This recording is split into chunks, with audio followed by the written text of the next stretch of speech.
ছোটবেলায় স্বদেশবাবুর কাছে ভূগোল পড়তাম। প্রথম দিন একটা ধারালো লেড পেন্সিলে হাতে ধরিয়ে তিনি আমায় ভারতবর্ষ আঁকতে বলেছিলেন। আঁকবো কি? লেড পেন্সিলের শেষ হাতে ফুটে একেবারে রক্তারক্তে।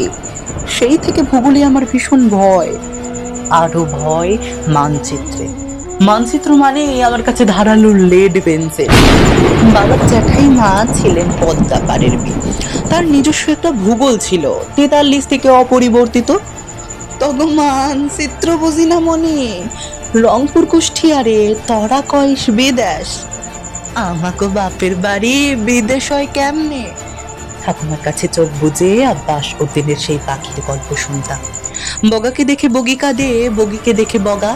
আয় পাখি, আমরা দুজনে গলা ধরাধরি করি, কাঁদিল নীরবে।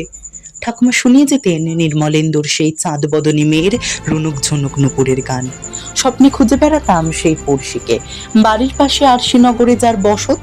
স্বদেশবাবু ভূগোল শিক্ষক, তিনি শিখিয়েছিলেন সূক্ষ্ম ধারালো লেড পেন্সিল দিয়ে একটা নিখুঁত ভারতবর্ষ আঁকতে। একটা রেখা ছিঁড়ে গেল লালন আব্বাস উদ্দিনের বুক। অন্য রেখাটা টানলাম গোলাম আলী নসরাত ফাতের আলী হিন্দির পাশ দিয়ে। আফগানিস্তানের মেয়ে ছিলেন গান্ধারী, তিনি তালিবান ছিলেন না, তবু ছিল চোখে পট্টি বাঁধা।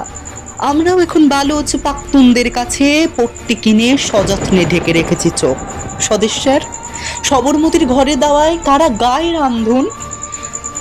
গুজরাট আজ সমীবৃক্ষ কি নতুন কালের তুন।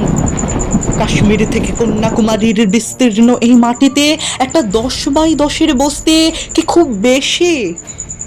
আমরা স্বদেশ আঁকি তার কাটাতে, আঁকতে আঁকতে হাতে আমার রক্তক্ষত। স্বদেশ মানে কাটার বেড়া, লেড পেন্সিল। স্বদেশ মানে রক্ত ঝরা অবিরত।